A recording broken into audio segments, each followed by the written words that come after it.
Hey guys, so today's a slightly more disturbing topic, so be warned, this is your warning. It's more disturbing than anything you saw from the title. And yeah, I'm just gonna jump right in, no introductions. Subscribe with the bell icon for engagement, let's get into it.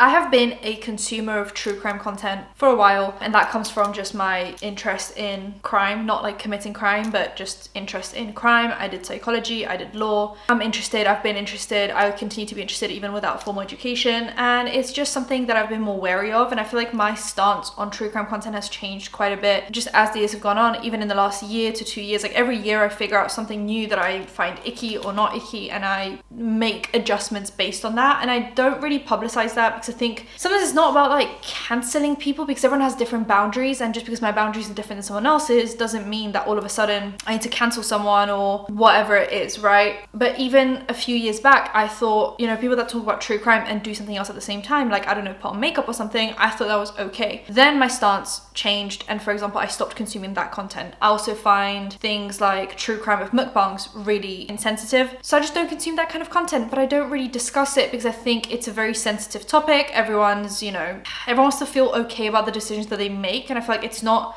harmful enough where I have to call it out. So I just don't. And I feel like people have been discussing true crime content recently a lot, with it becoming super popular. I feel like every new documentary that comes out on Netflix is a true crime documentary. Like everything that's coming out is true crime. It feels like sometimes done right, sometimes done wrong. People have varying opinions. Like for example, some people really hated the Dharma documentary, or the fact that it even existed, because the family members of the victims weren't contacted or rewarded in any way for, well, rewarded, like just financially compensated. So that was one thing that people felt iffy about. There are definitely different boundaries that different people have, and I feel like I don't judge, but sometimes I do.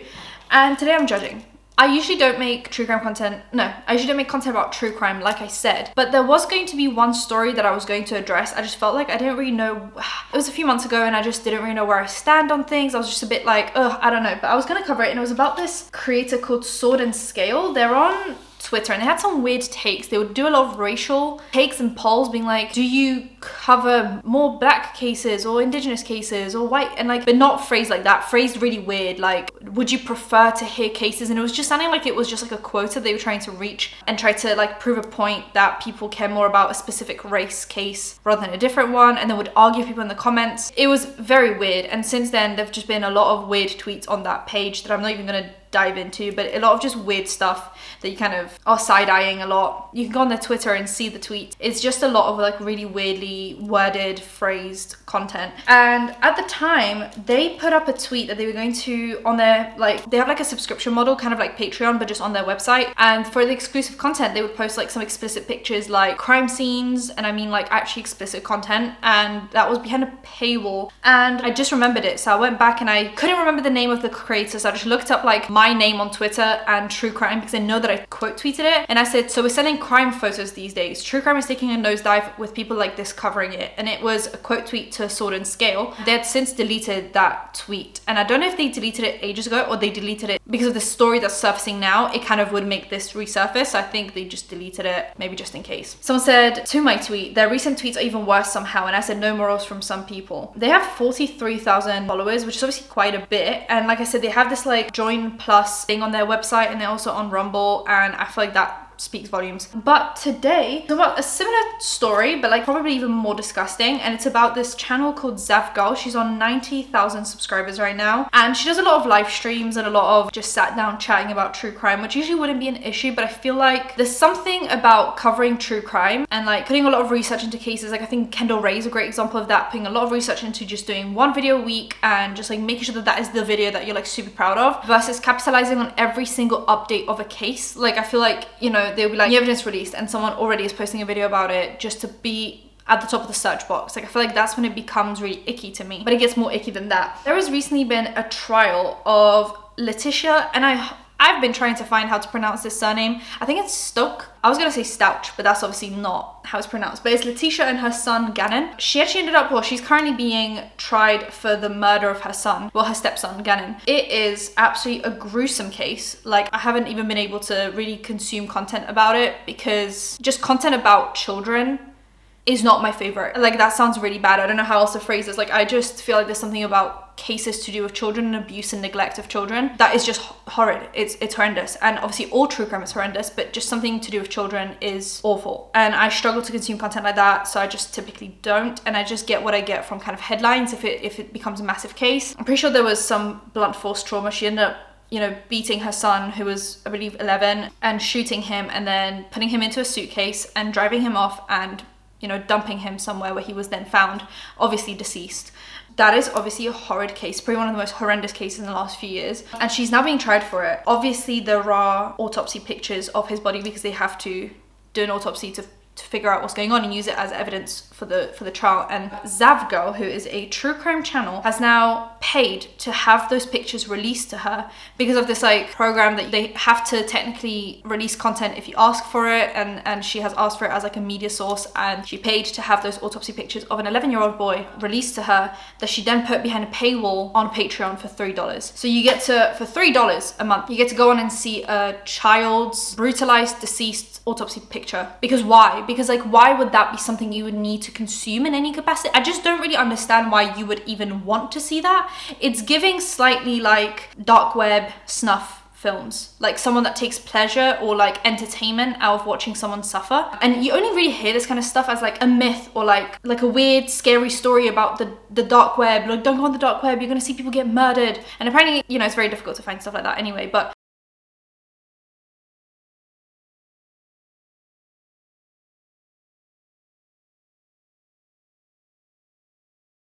go on Patreon and pay $3 and you'll see a child who has died at the hands of their mother figure. So that was obviously disgusting. There is an article about it. Also, News Nation has covered it, so I'll play some of those clips for you guys. I hope they don't get copyright claimed. Maybe I'll just play a tiny bit of it. The trial got a lot of coverage, especially from true crime YouTubers. And I gotta say, I know a lot of the podcasters out there. Most of them are really, really responsible. They're good people. I'm friends with a bunch. I was just texting with a buddy a little while ago, a YouTuber. They're ethical, they're victim focused, but you know how it is. There are always bad apples in the group. I never even heard of this one YouTuber there, Zav Girl, until a bunch of you started messaging me last night. She calls her YouTube page a true crime channel and writes in the description, "I feel it's really important to give victims of these tragic crimes a voice when they don't have one." And she has almost 100,000 subscribers. But for some reason, Zav Girl thought it would be a good idea to put in a Freedom of Information request for little 11-year-old Gannon's autopsy photos. And they actually released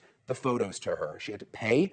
They released the photos. Zav Girl then proceeded to post them on her Patreon account. And she charged her followers money to see the autopsy photos. For $3, you could see little Gannon's body. She was making money off of that little boy's autopsy photos. Autopsy photos of a severely beaten to death little boy. Really, they've just got no place on the internet. It was hard enough for the jury to have to look at them. But for this YouTuber to go to all that trouble to request them, pay the money, to get them from the government, and not only post them, but then to charge people to see them. I mean, I just find it sick. There is an article on Newsweek called Autopsy Photos of Murdered Boy Gannon Stoke sold by YouTuber. A YouTuber has been condemned by News Nation host for creating a video highlighting the autopsy photos of murdered Colorado boy Gannon. Gannon, 11, was killed by his stepmother Leticia in January 2020. In May of this year, she was sentenced to life imprisonment without parole on 2 counts of murders. As you can tell, I've just not been keeping up. I thought she was just getting trial now, but she has been sentenced to life without parole. Amazing. That's what I would like to hear in this kind of situation. During the trial, prosecutors said Leticia stabbed her stepson 18 times and shot him. Gannon died from a gunshot wound and skull fracture. The prosecution lawyer said that Leticia drove the boy's body to an area of Colorado Highway 105 and South Perry Park Road and dumped it before later driving it to Florida. News Nation host Brian Enton said that he was sensitive to individuals who took advantage of grieving families for personal gain. He accused true crime YouTuber Zaf Girl of doing just that. Newsweek has contacted Zaf Girl via email for comment. Enton added that the YouTuber was sending photos of Stokes' autopsy as she had made a video for her Patreon subscribers that showed the images. Zaf Girl has argued against this claim in a message that she posted on her channel on Tuesday.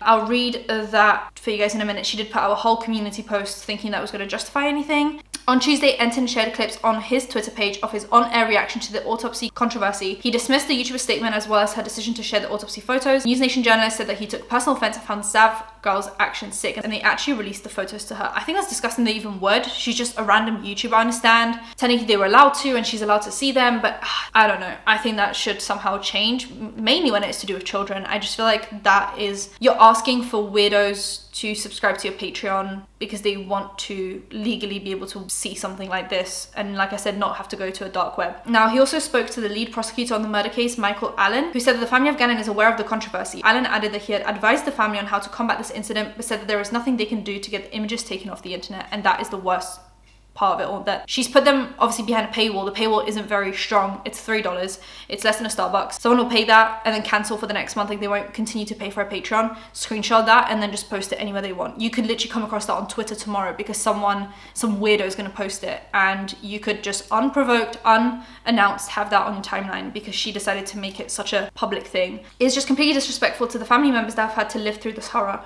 But even more so, Gannon deserved so much more in life from his stepmother, and he certainly deserves dignity and respect in death. There is nothing about what this YouTuber is doing, and I think there is another one out there as well that provides any dignity or respect to Gannon. The statement they put out about this incident, sort of justifying it, just rings hollow. And she posted on her community tab this very long-winded response where she doesn't actually apologize. She tries to justify what she did, which is as you would expect. Hey guys, I want to address what's going on right now with the Gannon autopsy coroner video I created. Unfortunately, this seems to be something where people are very divided on how they feel about it, and I'm hearing a lot from both sides. The reality of the situation is that different people feel differently about this. Some people genuinely think making a video including the autopsy photos is bad, and I respect their opinions and feelings. Other people, like myself, think of autopsy photos and the coroner discussing explaining them as interesting and informative, and are able to view it all in a more scientific, detached way. I think if you're viewing this in a detached way as a form of entertainment, because I think, once again, there's a difference if like someone does criminology or law at school and then kind of signs up to see these things because of the profession that they're going into, and they've been trained to kind of deal with these situations, and they can become detached at some point because they have to do their job, which is important to solving these cases and getting justice for these people. So there is a exchange there. They become detached and they view this content, but in return, justice sometimes might get served, or that's like the intent. I'm not saying always, but that's the intention, right? Is to get justice for example, Gannon. People that watch true crime content on YouTube shouldn't be doing, like, you shouldn't be viewing autopsy photos and doing that as a form of entertainment, because you viewing this content isn't getting anything in return. Like, you're not going to solve this case. You're not a lawyer. You're not a detective on this case. Like, you're literally just at home eating popcorn, viewing the deceased body of an 11-year-old boy just for no reason, just for entertainment. So this whole, like, we're viewing this in a scientific, detached way. For what? For entertainment. Like, it's not scientific. You're not gonna make any new discoveries. You're not gonna sit in your living room and suddenly be like, oh, I know what happened here, let me call up the detective's office. Like, you do nothing to contribute to this case positively, so why would you ever need to view this content, even in a scientific, detached way? It's entertainment. For people, it's sheer interest, curiosity, and sometimes curious to kill the cat. And I think you shouldn't see some things unless it is quite literally your line of profession, where you've signed up to do something with these images or do something with this evidence. Because like I said, if someone is a lawyer, a detective, and they have to view this content, obviously, because they then have to use that to proceed with the case. There is a bit of a difference there, instead of just sitting at home and what you just saw the photo, and then what was the scientific data that you gathered from it? Like, what was the scientific analysis that you've made from watching this content, and what are you going to do with it? Are you going to do anything productive for Gannon? No, you won't, because it's entertainment. So I just find this whole explanation it's just a bit of a cope to be able to justify doing this. It's just one of those things where it depends on the person. I am not adamantly against taking down the video if people are truly unhappy with it, and I'll absolutely consider doing that. But right now it seems there are a lot of other people who are acting in bad faith and creating lies for fun and excitement in order to pit others against me. If you've heard the latest rumor that I've been distributing photos of Gannon's genitalia, I'll show you I have not, and his genitalia isn't visible in any of the autopsy photos in the autopsy coroner video. It's a bit difficult to sort through what's what. When there are other creators who have the same autopsy photos up right here on YouTube for public viewing on their channel, where anyone can stumble across them, they're not being attacked as I am right now, it becomes obvious that some of this hate I'm receiving is not genuine and is being done for other reasons. YouTube drama gets clicks. I mean, I also don't mean to downplay anyone's career. She's on about 90,000 subscribers and gets about 15,000 views per video. Like, basically, if anyone wanted to drag true crime YouTubers for clicks, it wouldn't be you. It would be someone else. It would be they would just pick one of the big true crime creators and think of something to have a go at them at, put them in the thumbnail and title, and that would get clicks. Like, I don't think anyone's doing this for clicks. I understand some of you have issues with me charging money on my Patreon for the video. If I was charging money for the autopsy files alone or something like that, I think I'd see your point. But in this case, I spent a lot of time and worked hard putting together a video lining up the coroner's audio with descriptions along with the appropriate part of the photo she's describing and editing it together, trying to make it as informative as possible for the viewer. This is what I'm charging for, which I would hope you can agree is understandable. Anyway, thank you to those who have reached out to me with your take on it in a respectful way, who understand this is simply a bit of grey area as to what is socially acceptable and what isn't. Like I said, I'm not against removing the video and I care what you think, but it's hard to make sense of it all while I'm getting some very seriously unhinged threats being made against myself and my loved ones. And those threats are coming from those who claim I'm doing something morally objectionable. For those of you who are willing to discuss this rationally and want to communicate your thoughts, please comment on this post as I might not see it anywhere else. After I deal with the threats, I will come back and read everything here so I can get an idea on the best way to proceed based on all of your input. Thank you guys.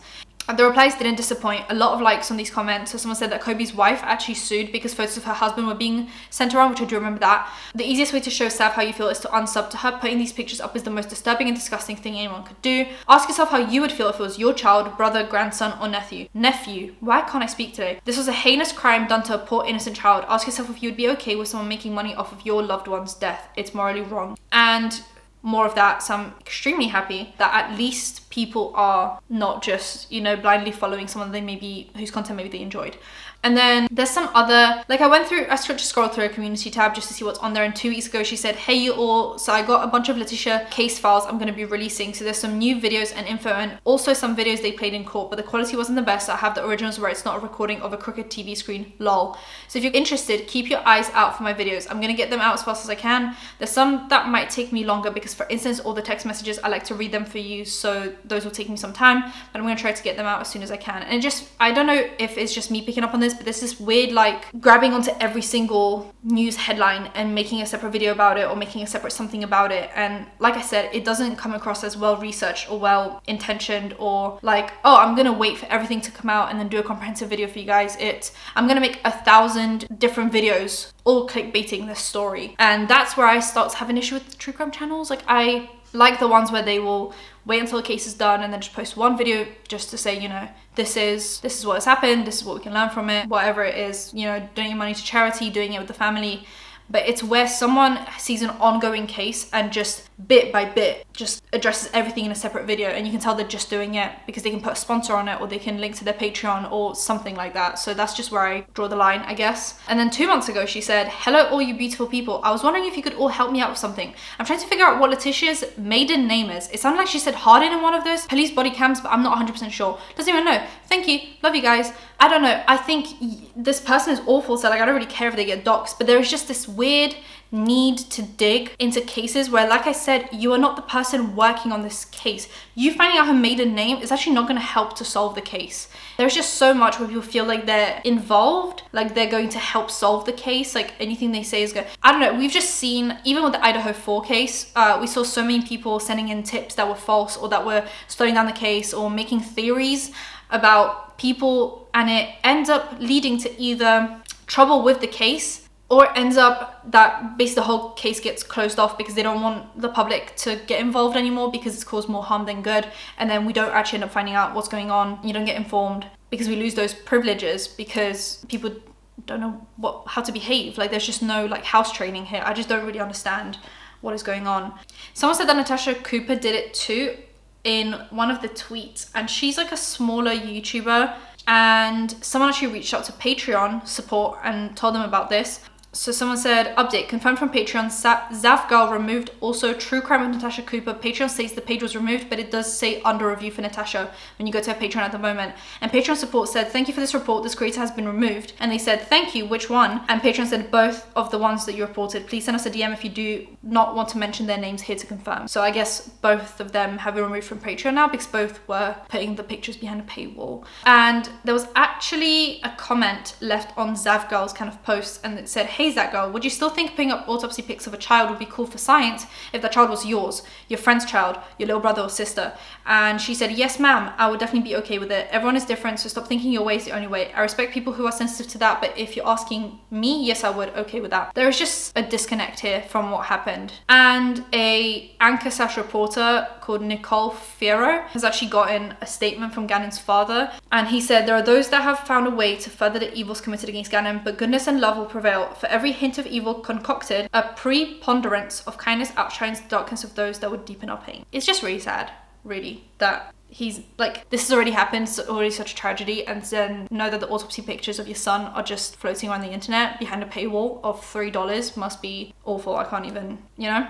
And True Crime with Natasha Cooper has 1.5 thousand subscribers and 15 videos right now. And she also posted a long statement, but I won't even get into that. It basically sounds about the same as Zav's one, but the comments under it seem to be either getting filtered, deleted, held for review, something, because all of them have a like from her and they're all defending her, which we know people are we know what people think about this whole situation as a whole. You can tell that she's filtering through the comments. She posted another statement 2 days ago where she basically said, for those of you who think I'm such a horrible person, check it out for yourself before you lambast me for being a terrible human. I'm going live on Patreon to do part 2 of the Gannon crime scene pics and autopsy. Anyone at the $3 level or above will be able to view the live. If you're not a member and you're interested in joining, so she literally 2 days ago was like, oh, if you think I'm so horrible, go see the autopsy pictures for yourself. $3 paywall. And once again, sick comments. They all just have like likes from her and probably heavily filtered, or people just don't know about her and it's just her like hardcore fans. But I wanted to bring this to you guys because I think it's absolutely awful, disgusting, deranged, unhinged. Like, I just don't know how else to describe this, but you guys let me know what you think. Where do you draw the line with true crime? I'm always super interested. Like, do you draw the line at mukbangs, makeup tutorials, just regular content? But like, do you like all the updates, or do you like when someone just makes one comprehensive video? Do you like when they work with the family, when they donate money? Like, what is the kind of, where do you draw the line? Because I have my kind of